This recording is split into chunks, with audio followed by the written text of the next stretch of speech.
புருஷன் இறந்ததுக்கு அப்புறம் அந்த துக்கத்திலிருந்து கொஞ்ச நாளுக்கு அப்புறம் வெளியே வந்தா ஜெயந்தி. இப்படி இருக்கும்போது ஒரு நாள் அவர் இருக்கும்போது சாப்பாட்டுக்கு எந்த பிரச்சனையும் இல்ல. அத்தைக்கு வேற மருந்து காலி ஆயிடுச்சு. இதே இந்த நேரத்துல அவர் இருந்திருந்தா எங்களுக்கு இந்த மாதிரி எந்த விதமான பிரச்சனையும் வந்திருக்காது. அதுக்குள்ள ஜெயந்தியோட மாமியாரான பார்வதம்மா அங்க வந்தாங்க. என்ன மருமகளே, அப்பத்துல இருந்து பாக்குற, ஏனோ ஒரு மாதிரியா இருக்க? அத்தை, ஒண்ணு இல்லத்த, அவரு இறந்ததுக்கு அப்புறம் நம்ம ரொம்ப கஷ்டப்படுறோம். வீட்டுல சாப்பிடுறதுக்கு கூட அரிசி இல்ல. உங்களுக்கு மருந்து வேற காலி ஆயிடுச்சு. வீட்டுல சாப்பாடு செய்ய ஒரு புடி அரிசி இல்ல. என்னமா பண்றது?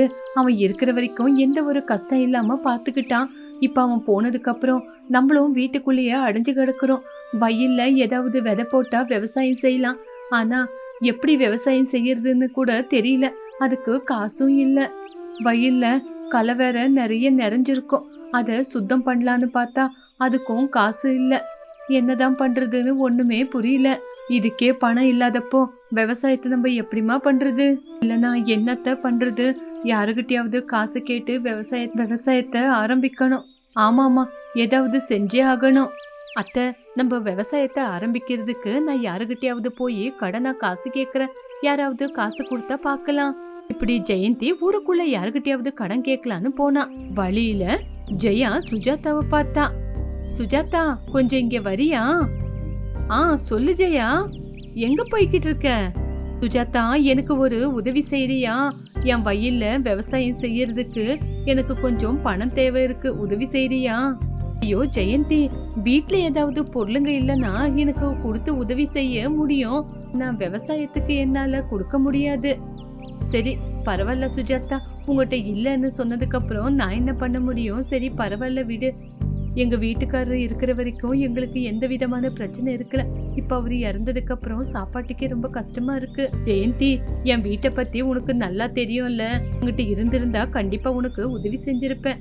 என் கையில காசு இல்லையே. பரவாயில்ல சுஜாதா, உங்ககிட்ட இருந்திருந்தா எனக்கு உதவி பண்ணிருப்பேன். இல்லாதப்போ என்ன பண்றது விடு. இப்படி ஜெயந்தி ஊருக்குள்ள போய் நிறைய பேருக்கிட்ட உதவி கேட்டா. ஆனா அங்கேயும் யாருமே விவசாயத்துக்கு காசு கொடுக்க முடியாதுன்னு சொல்லிட்டாங்க. இப்படி ஜெயந்தி நிதானமா ஊருக்குள்ள போனா.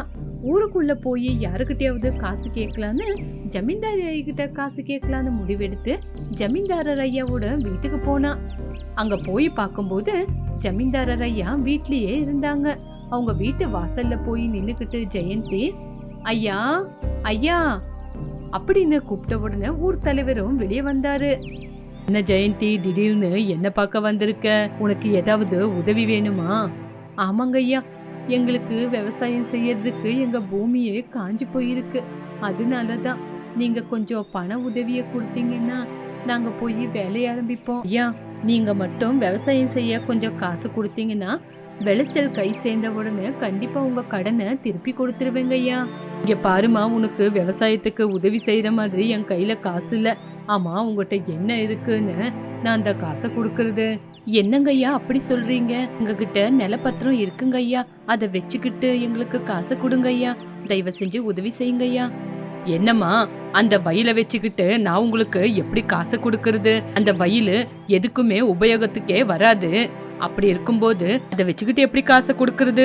ஐயா, அது ஜெயந்தி, சொல்றது சொல்லிருக்கேன், நீ இங்கிருந்து கிளம்பி போமா ஒரு தடவை அப்படின்னு சொல்லிட்டு அவரும் அங்கிருந்து கிளம்பி போயிட்டாரு. அந்த வார்த்தைக்கு ஜெயந்தி கவலைப்பட்டுக்கிட்டே அங்கிருந்து கிளம்பி வந்தா. ஏமா ஜெயந்தி, என்னமாச்சு ஒரு மாதிரியா இருக்க?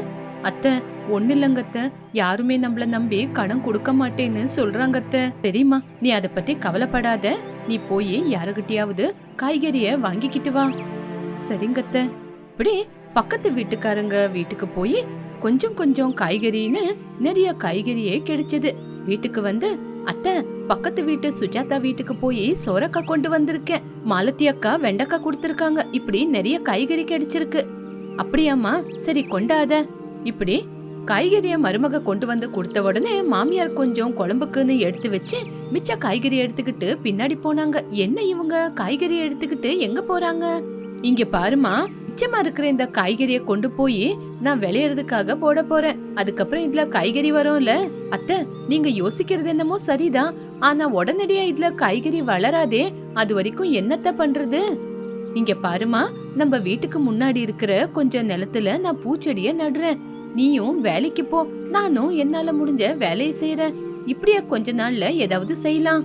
இந்த மாதிரி சின்ன சின்ன வேலைங்க செய்யறதுனால கொஞ்சம் பணம் வரும்ல. அத்தை பரவாயில்ல அத்தை, நீங்க பயங்கரமா யோசிக்கிறீங்க. இப்படி பார்வதி அம்மாவை பார்த்து மருமகளுக்கு கொஞ்சம் தைரியம் வந்தது. இப்படி மாமியார் மருமக 2 பேரும் சேர்ந்து கூலி வேலை செய்ய ஆரம்பிச்சாங்க. ஜெயா, நீ இன்னையில இருந்து சுஜாதா கூட கூலி வேலைக்கு போ, நான் வீட்ல இருந்து நம்ம தோட்டத்தை பாத்துக்கிறேன். சரிங்க அத்தை, நீங்க சொன்ன மாதிரியே செய்யறேன் அப்படின்னு சொல்லி ஜெயந்தி மறுநாள்ல இருந்து சுஜாதா கூட வேலை செய்ய போனா. மாமியார் வீட்ல இருந்துகிட்டு தோட்டத்தை பாத்துக்கிட்டு இருந்தாங்க. இப்படி பார்வத்தம்மா வீட்ல இருந்துகிட்டு வீட்டுக்கு பின்னாடி காய்கறி தோட்டத்தை போட்டுக்கிட்டு வீட்டுக்கு முன்னாடி பூச்செடிங்களை பாத்துக்கிட்டு இருந்தாங்க. பூச்செடிங்களை பாத்தீங்களா, எவ்வளவு அழகா பூங்க பூத்திருக்கு அப்படின்னு. ஆமாமா ஜெயா, நம்ம கஷ்டப்பட்டதோட பலன் இது. நீ கஷ்டப்பட்டு கூலி வேலைக்கு போனா நான் வீட்ல இருந்துகிட்டு பூச்செடிங்களை பாத்துக்கிறேன். அத்தை, இப்ப இந்த பூங்களை என்னத்த பண்றது? இந்த பூங்கள் எல்லாம் பிரிச்சு மாலையா கட்டி கோயிலு பக்கத்துல உக்காந்து வியாபாரம் பண்ணலாம், அதனால கொஞ்சம் காசு வரும். இப்படி ஜெயா கூலி வேலைக்கு போய் பணத்தை சம்பாதிச்சா பார்வத்தம்மா வீட்ல உக்காந்துகிட்டே பூமாலங்களை கட்டி கோயிலு பக்கத்துல உக்காந்து வியாபாரம் செஞ்சு நல்லபடியா பணத்தை சம்பாதிச்சாங்க. இதனால கொஞ்சம் அவங்களுக்கு கஷ்டம் குறைஞ்சது. இப்படி கொஞ்சம் நாட்கள் போக போக அவங்களோட காய்கறியும் வளர ஆரம்பிச்சது. வளைஞ்சிருக்கிற காய்கறி எல்லாம் மார்க்கெட்டுக்கு கொண்டு போய் வியாபாரம் பண்ணி மருமகளும் ஒரு பக்கம் கூலி வேலைக்கு போய் மாமியாரும் பூங்களை கட்டி வியாபாரம் செஞ்சு பணத்தை சம்பாதிச்சாங்க. இங்க பாருமா ஜெயா, நம்மளோட விவசாயத்துக்கு தேவையான காசு இப்ப நம்ம கையில இருக்கு. நம்ம போய் கொஞ்சம் வயல சுத்தம் பண்ணலாம். சரிங்கத்த, நீங்க சொன்ன மாதிரியே செய்யலாம் அப்படின்னு மாமியார் மருமக 2 பேரும் வயலுக்கு போய் வயல்ல விவசாயம் செய்யறதுக்காக உங்களோட வயல்ல அதுக்கு தேவையானதை எல்லாத்தையுமே பண்ணிக்கிட்டாங்க. இப்படி அவங்க கையில இருக்கிற காசுல விவசாயத்தை ஆரம்பிக்கலான்னு முடிவெடுத்தாங்க. பக்கத்து வயலோட பூஷன் ஐயா கிட்ட பம்பு செட் இருக்கு. அவங்க கிட்ட அந்த பம்பை கேட்டு கொஞ்சம் நம்ம வயலுக்கு தண்ணி விட்டுக்கலாம் அத்தை. ஜெயந்தி பூஷன் ஐயா வீட்டுக்கு போய் கொஞ்சம் பம்பு செட்டு கேட்கலான்னு போனா. ஐயா, எங்க வயல நாங்க சுத்தம் பண்ணிருக்கோம். ஓ, வயல்ல வேலை செய்யறதுக்கு உங்களுக்கு தண்ணி தேவைப்படுதா? நான் உங்களுக்கு இந்த உதவிய பண்ணா நீங்க எனக்கு பணத்தை கொடுக்க வேண்டியதா இருக்கும். உங்களால பணத்தை கொடுக்க முடியுமா? பாருங்க, என்கிட்ட பணத்தை மட்டும் கடனா கொடுங்கன்னு கேட்க வராதீங்க. ஐயா, நாங்க உங்ககிட்ட பணத்தை கொடுங்கன்னு கேட்க வரல, தண்ணிக்காக தான் வந்திருக்கோம். காசெல்லாம் வேண்டாம், தண்ணி மட்டும் உதவி செய்யுங்கன்னு சொன்ன உடனே பூஷணத்துக்கே வெக்கமாயிடுச்சு. இப்படி கொஞ்ச நாள்லயே அவங்க வயல்ல காய்கறி எல்லாம் விளைஞ்சு நின்னது. அவங்க கஷ்டப்பட்டதுக்கு சரியான பலனும் கிடைச்சது. அவங்க கஷ்டப்பட்டதோட பலனா அந்த காய்கறி தோட்டத்துல காய்கறி விளைஞ்சு நிக்கிறத பார்த்து மாமியார் மருமக சந்தோஷப்பட்டாங்க. மாமியாரு கிட்ட மருமக வந்து, அத்தை, நம்ம தோட்டத்தை பாத்தீங்களா, காய்கறி எல்லாம் எப்படி விளைஞ்சு நிக்குதுன்னு. ஆமாமா, இத பாக்குறதுக்கே ரொம்ப சந்தோஷமா இருக்கு. இப்படி பார்வத்தம்மாவும் ஜெயாவும் மார்க்கெட்டுக்கு காய்கறியை கொண்டு போய் வியாபாரம் செஞ்சாங்க. அவங்க யோசிக்க முடியாத அளவுக்கு அதுல அவங்களுக்கு நல்லபடியா லாபம் வந்தது. அத்தை, நம்ம யோசிக்க முடியாத அளவுக்கு நம்மளுக்கு லாபம் வந்திருக்கு. இந்த காசுல நம்ம வயல வேலையும் செய்யலாம், கடனையும் தீர்த்திடலாம். அம்மா, முதல்ல அந்த பூஷணம் கொடுத்த தண்ணிக்கு தேவையான காசை கொடுத்துட்டு வந்துடலாம் அப்படின்னு மாமியார் மருமக கிளம்பி போனாங்க. என்ன, உங்க விவசாயத்தை ஆரம்பிச்சு அறுவடை பண்ற நேரமும் வந்துருச்சா? என்னால நம்ப முடியலையே. ஏன், நீங்க எங்களை நம்பி காசை கொடுக்கலனாலும் எங்க புத்திசாலித்தனத்தினால நாங்க நல்லபடியா சம்பாதிச்சு விவசாயம் செஞ்சு இன்னைக்கு அந்த கடவுளோட அருளால காய்கறிய கூட விக்கிற நேரம் வந்திருக்கு. வார்த்தையை கேட்ட உடனே பூஷணத்துக்கே அசிங்கமாயிடுச்சு. என்ன பண்றதுன்னு தெரியாம தலகுனிஞ்சு நின்னா. மாமியார் மருமக காசை கொடுத்து கிளம்புனாங்க. பணத்தை விட நம்ம புத்தி தான் பெருசு. நம்மளுக்கு இருக்கிற புத்தியால தானே இன்னைக்கு யாரோட உதவி இல்லாம நம்ம விவசாயம் செஞ்சு கஷ்டப்பட்டு நிக்கிறோம். மங்கத்த, உங்க புத்திசாலி தனத்தினாலதான் நம்ம இன்னைக்கு நல்லபடியா காசு சம்பாதிச்சு சந்தோஷமா இருக்கிறோம். இந்த ஊரு ஜனங்க எல்லாரும் மாமியார் மருமகளை பார்த்து ரொம்பவே பெருமைப்பட்டாங்க. கஷ்டப்பட்டு வாழ்றாங்கன்னு சந்தோஷப்பட்டாங்க. இப்படி மாமியார் மருமக அவங்களோட புத்திசாலி தனத்தினால சந்தோஷமா வாழ்ந்தாங்க. கோவிந்தோட அப்பா இறந்துட்டாரு அப்படின்னு வீரா கோவிந்த வீட்டுக்கு கூட்டிட்டு போனாரு. கோவிந்த பிறந்த உடனே அவங்க அம்மா இறந்துட்டாங்க. இப்போ அவங்க அப்பாவும் இறந்துட்டாரு. இதனால அவனை பாத்துக்க யாருமே இல்லைன்னு கூடவே கூட்டிட்டு போனாரு. ஏண்டி சத்யம், கொஞ்சம் வெளியே வரியா? இதோ வந்துட்டேங்க. அப்படின்னு சத்யம் வெளிய வந்து கோவிந்தா பார்த்த உடனே கோவத்தோட, ஏங்க இந்த தரித்திரத்தை இங்க கூட்டிட்டு வந்தீங்க? இந்த சத்யம் அப்படி சொல்ற? இவன் என்னோட மருமகன். இவனை நான் என்னோட கூட்டிட்டு வராம வேற எங்க விட்டுட்டு வர்றது? இங்க வழியில போற தரித்திரத்தை வீட்டுக்குள்ள கூட்டி வர பாக்குறீங்க? இவன் பிறந்த உடனே இவங்க அம்மா இறந்துட்டாங்க. அதுக்கப்புறம் இவங்க அப்பாவையும் இழந்துட்டான். இவனோட தரித்திரத்தினால தானே எல்லாரும் இறந்து போயிட்டாங்க. என்ன சத்யம் அப்படி பேசுற? இவனுக்குன்னு யார் இருக்கா? அத்தை மாமான்னு நம்ம 2 பேரு தானே இருக்கோம்.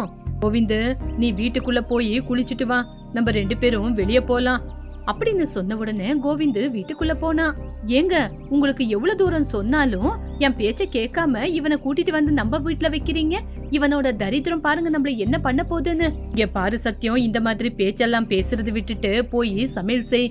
இங்க பாருங்க, போயும் புத்தி இல்லாத உங்களுக்கு சொல்றேனே, முதல்ல என்னதான் செருப்பால் அடிச்சுக்கணும். இப்படி சத்யம் மூஞ்ச திருப்பிக்கிட்டு அங்கிருந்து வீட்டுக்குள்ள போனா. பக்கம் கோவிந்த யாரும் இல்லாத ஒரு அறையில உக்காந்துக்கிட்டு, நான் அவ்வளோ தரித்திரம் புடிச்சவனா? எல்லாரும் அப்படிதான் சொல்றாங்க. எங்க அப்பா உடம்புக்கு முடியாம செத்து போனதுக்கு நான் தானா காரணம் அப்படின்னு தனக்குள்ள தானே யோசிச்சுக்கிட்டு இருக்கும் போது வீரா கோவிந்தனை கூப்பிட்டான். இங்க பாரு கோவிந்து, சீக்கிரமா வெளியே வா, நம்ம பக்கத்தூருக்கு போனோம். சீக்கிரமா சாப்பிட்டு போயிட்டு வரலாம், கொஞ்சம் வேலை இருக்கு. மாமா இதோ வந்துட்டேன் அப்படின்னு வெளியே வந்தான். இந்த பக்கம் சத்யம் சாப்பாடு குடுத்துட்டு உக்காந்து மொனவிக்கிட்டே திட்டிக்கிட்டு இருந்தா. வீராவும் கோவிந்தும் எதுவுமே பேசாம சாப்பிட்டு முடிச்சிட்டு பக்கத்தூருக்கு கிளம்பி போனாங்க. இப்படி அவங்க 2 பேரும் ரோட்ல நடந்து போய்கிட்டு இருக்கும் போது, இங்க பாரு வீரா, உங்க அத்தை ஏதோ உன்னை திட்டுற அப்படின்னு நீ தப்பா நினைக்காத. அவ எப்பவுமே அப்படிதான். போக போக அவளே சரியாயிடுவா. அவ சொல்றான்னு நீ கவலைப்பட்டுக்கிட்டு இருக்காத. இல்லங்க மாமா, இருந்தாலும் என்னால உங்களுக்குள்ள சண்டை வருது. அத நினைச்சாதான் எனக்கும் கஷ்டமா இருக்கு. எல்லாம் பரவாயில்ல, போக போக எல்லாமே சரியாயிடும், நீ கவலைப்படாத அப்படின்னு அவங்க 2 பேரும் பேசிக்கிட்டு ரொம்ப தூரம் நடந்து போனாங்க. இப்படி வழியில போகும்போது ஒரு காஞ்ச மரம் வீராவோட காலு மேலேயே விழுந்துருச்சு. இதனால வீராவுக்கு காலு உடைஞ்சிருச்சு. ஐயோ மாமா, என்னங்க மாமா இப்படி ஆயிடுச்சு? சரி வாங்க ஹாஸ்பிட்டலுக்கு போலாம். யாரும் இல்லைன்னு கவலைப்படாதீங்க, நான் இருக்கேன் அப்படின்னு கோவிந்து வீராவை ஹாஸ்பிட்டலுக்கு கூட்டிட்டு போனான். டாக்டர் கிட்ட மருந்தெல்லாம் எடுத்ததுக்கு அப்புறம் வீட்டுக்கு கொண்டு வந்து விட்டான். அவனை பார்த்த சத்யம், இந்த தரித்திர புடிச்சவன வீட்டுக்கு கூட்டிட்டு வராதீங்கன்னு எவ்வளவு தூரம் சொன்னேன். இருந்தாலும் என் பேச்ச கேட்டீங்களா? பாத்தீங்களா, இன்னைக்கு இவனாலதான் உங்க காலே உடைஞ்சு போயிருக்கு. ஐயோ சத்யம், காஞ்சு போன மரம் வந்து என் காலு மேல விழுந்தா அவன் மட்டும் என்ன பண்ணுவான்? நீ எதுக்காக அவனை திட்டுற? இங்க பாருடா, இனிமே இந்த வீட்டுக்குள்ள நீ வரக்கூடாது. என் கண்ணு முன்னாடியே நிக்க கூடாது. எங்கேயாவது போடா நீ அப்படின்னு கோவிந்த அந்த நேரத்திலேயே வீட்டை விட்டு வெளியே துரத்திட்டா. கோவிந்து வீட்டை விட்டு வெளியே வந்து வாசப்படியில நின்னுக்கிட்டு கவலையோட, ஐயோ கடவுளே, அந்த காஞ்ச மரம் என் மேலேயே விழுந்திருக்கலாம் போல. எதுக்காக என் மாமா மேல விழுவணும்? இப்ப என்னால என் மாமாவுக்கு நடக்க முடியல. எதுக்குப்பா எனக்கு இந்த மாதிரி ஒரு வாழ்க்கையை கொடுத்த? இந்த மாதிரி வாழ்க்கையே எனக்கு தேவையில்லை. அவ்வளோ பெரிய துரதிருஷ்டசாலியா நான் அப்படின்னு யோசிக்க ஆரம்பிச்சான். ஊருக்குள்ள எல்லாருக்கிட்டையும் போய் வேலை கேட்டான். ஆனா யாருமே அவனை கிட்ட சேர்க்கல. இப்படி இருக்கும்போது அந்த ஊர் பெரியவரு அவனை பார்க்க வந்தாரு. என்ன கோவிந்து, நீ என் கூட என் வீட்டுக்கு வரியா? 3 வேளை வயிறு நிறைய சாப்பாடு போட்டு தங்க இடம் கொடுக்கறேன். ஆனா நான் சொல்ற வேலை எல்லாத்தையுமே செய்யணும். ஐயா, கண்டிப்பா நீங்க சொல்ற வேலையை செஞ்சுக்கிட்டு உங்க கூடியே இருக்கங்க ஐயா. எனக்கு வயிறு நிறைய சாப்பாடு போட்டு தங்க இடம் கொடுக்குறீங்கன்னா ஏன் வரமாட்டேனா? சரி ஆச்சு, நீ என் கூடியே என் வீட்டுக்கு வா. இந்த ஊருக்குள்ள இருக்கிற ஜனங்க யாருமே உன்னை நம்பலனாலும் நான் உன்னை நம்புறேன். நீ பத்திரமா இரு. நீ என் கூடியே இருந்துகிட்டு வேலை செஞ்சுக்கிட்டு சந்தோஷமா வாழலாம். கண்டிப்பாங்க ஐயா, நீங்களே தானே பார்க்க போறீங்க என் வேலை எப்படி இருக்கும்னு அப்படின்னு சொன்ன உடனே பெரிய மனுஷனும் வீட்டுக்கு கூட்டிட்டு போனாரு. இப்படி 3 நாளா கோவிந்த தனக்குடிய வச்சுக்கிட்டு அவனை நல்லபடியா பாத்துக்கிட்டாங்க. 4வது நாள் ஊரு பெரிய மனுஷனும் கோவிந்தும் பக்கத்து ஊருக்கு கிளம்பி போனாங்க. இப்படி அவங்க 2 பேரும் ரோட்ல நடந்து போகும்போது ஒரு பாறாங்கல்ல வந்து ஒரு பெரிய மனுஷன் மேலேயே விழுந்தது. அவரும் கீழே விழுந்துட்டாரு. இதனால அவரோட கை காலு தலைக்கு கொஞ்சம் அடிபட்டது. ஐயோ கடவுளே, எதனாலப்பா இப்படி நடக்குதுன்னு கோவிந்து கவலைப்பட்டுக்கிட்டு அவரை வீட்டுக்கு கூட்டிட்டு போனா. பாத்தீங்களா, அன்னைக்கு நான் சொல்லும் போது யாராவது என் பேச்ச கேட்டீங்களா? இன்னைக்கு பாத்தீங்களா, இவனோட துராதிருஷ்டத்தினாலதான் ஊர் பெரிய மனுஷனுக்கும் இந்த மாதிரி அடிபட்டிருக்கு. இதனாலதான் நான் அவனை வீட்டை விட்டே வெளியே துரத்துனேன். இவனோட துரதிருஷ்டம் இந்த மனுஷனை எப்படி படுக்க வச்சிருச்சு பாருங்க. ஊருக்குள்ள நிறைய பேரு ஊர் தலைவரை பார்க்க வந்தாங்க. அந்த கூட்டத்துல ஒருத்தன், பாத்தீங்களா, இவன் சாதாரணமானவன் கிடையாது. இவன் பிறந்த உடனே இவங்க அம்மாவை முழுங்கிட்டான். அதுக்கப்புறம் கொஞ்ச நாள்லயே அவங்க அப்பாவையும் கொன்னுட்டான். அதுக்கப்புறம் அவங்க மாமா இப்போ ஊர் தலைவர். இன்னும் யாருதான் காத்துக்கிட்டு இருக்காங்கன்னு தெரியல. ஆமா, இந்த எல்லா கெட்டதும் இவனாலதான் நடக்குது. இவன் அவ்வளவு அதிர்ஷ்டம் கெட்டவன். இங்க பாருடா, உடனடியா இந்த ஊரை விட்டு வெளியே போ. இப்படி ஊர் ஜனங்க எல்லாமே கோவிந்தனை தரித்திரம் பிடிச்சவன் அப்படின்னு ஊர்ல இருந்து வெளியே துரத்துனாங்க. ஐயோ கடவுளே, என் மேலேயே எனக்கு வெக்கமா இருக்கு. எனக்கு இவங்க எல்லாம் உதவி பண்ண வந்து இன்னைக்கு அவங்க படுத்த படுக்கையா இருக்காங்க. இனிமே இந்த ஊர்லயே இருக்க கூடாது. மனுஷங்க கிட்ட இருந்து தூரமா போய் எங்கேயாவது தூரமாவே இருந்துக்கணும். இனிமே இந்த ஊர்லயே இருக்க மாட்டேன், எங்கேயாவது தூரமா போயிடுறேன் அப்படின்னு யோசிச்சு நடந்து ஒரு காட்டுக்குள்ள வந்து சேர்ந்தான். அந்த காட்டுக்குள்ள ஒரு பக்கம் சுவாமிஜி உக்காந்து இருந்தத பார்த்தான்.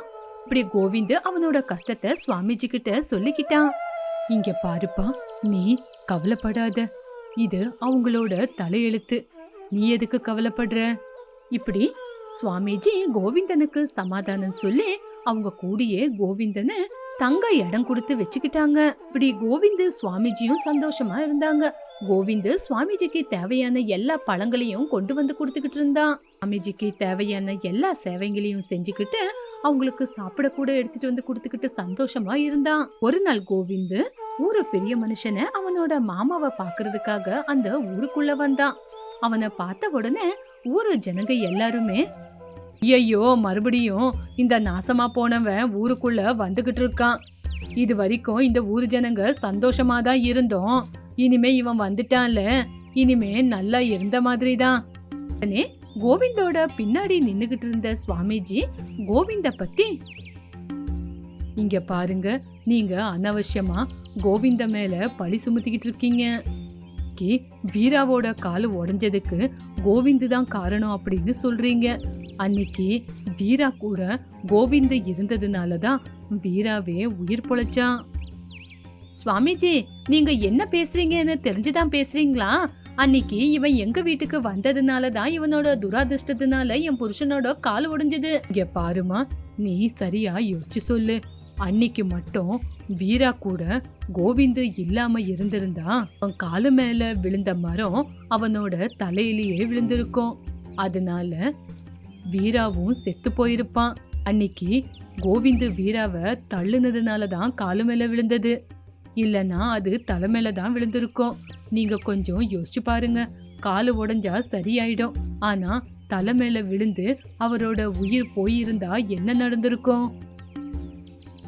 அந்த கடவுள் ஒவ்வொரு தடவை தரித்திரமா நம்ம முன்னாடி வந்து போனாலும் அதோட பின்னாடி ஒரு அதிர்ஷ்டத்தை வச்சிருப்பாரு. எல்லாரும் கோவிந்தனை துராதிருஷ்டசாலி அப்படின்னு சொல்லிக்கிட்டு இருக்கீங்க. அன்னைக்கு கோவிந்து இருந்ததுனாலதான் வீராவும் உயிர் பொழைச்சாரு. அதுதான் கோவிந்தோட அதிர்ஷ்டம். சுவாமிஜி அப்படி சொன்ன உடனே எல்லாரும் தலை குனிஞ்சு நின்னாங்க. ஐயோ, கோவிந்த ரொம்ப தப்பா புரிஞ்சுக்கிட்டுமே அப்படின்னு எல்லாரும் தலை குனிஞ்சாங்க. இங்க பாருப்பா கோவிந்து, என்ன மன்னிச்சிடு. நான் உன்னோட சொந்த அத்தை. நானே நீ துராதிருஷ்டசாலி அப்படின்னு உன் மேல ஏதேதோ பழி சுமத்தி உன்னை வீட்டை விட்டு வெளியே துரத்திட்டேன்.